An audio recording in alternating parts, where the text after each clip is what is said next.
Pride is the enemy. I actually align with J. Cole in the song title he put out a long time ago. He said, "Pride is the devil." It's true. God is not prideful. The devil is. And there's a quote here by John Bunyan, great man of God. He said, "He that is down needs fear no fall. He that is low, no pride. He that is humble, ever shall have God to be his guide." Tremendous quote. Tremendous quote. I'll read it again. He that is down needs fear no fall. He that is low, no pride. He that is humble, ever shall have God to be his guide. Those that are down, those that are humble, those that are lowly,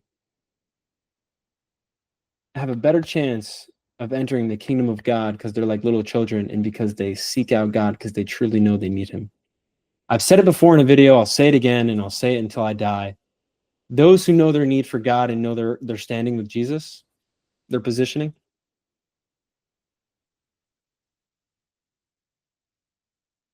they'll be granted eternity.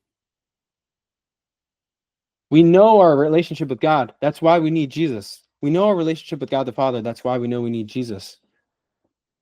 The perfect one, the intercessor, the intermediary, the binder, the mediator, the one who bridges us to the Father.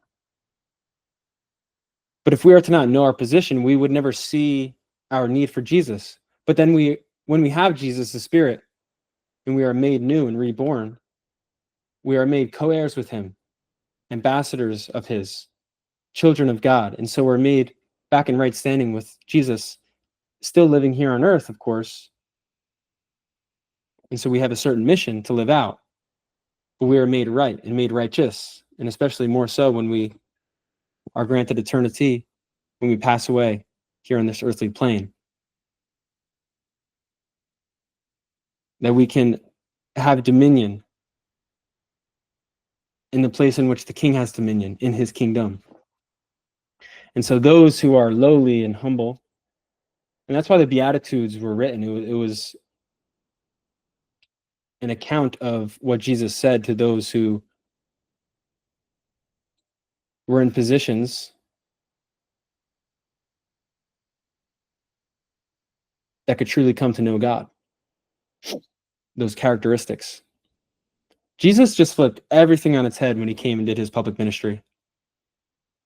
He combated with such truth and just made people think so differently. It was a mass rewiring, and still to this day will happen at all times until he comes again. He's just rewiring people's brains and how they should think about things, because it's easy to live how the world wants us to live, but to live like Christ, it demands an obedience to his commands.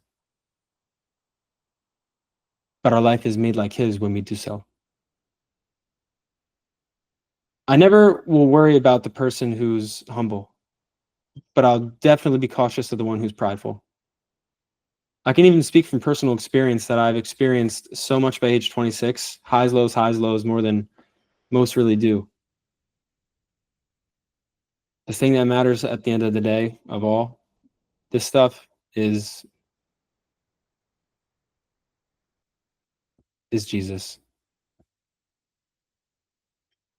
It's our reconciliation to the Father through Jesus.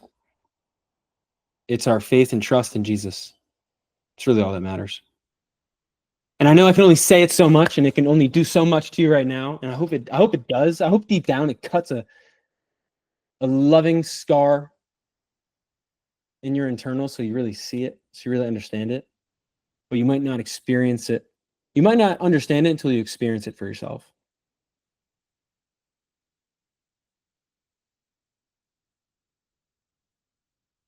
It's okay to be confident. That's fine. We can be confident. But to be prideful, that's one who's walking on a faulty ground.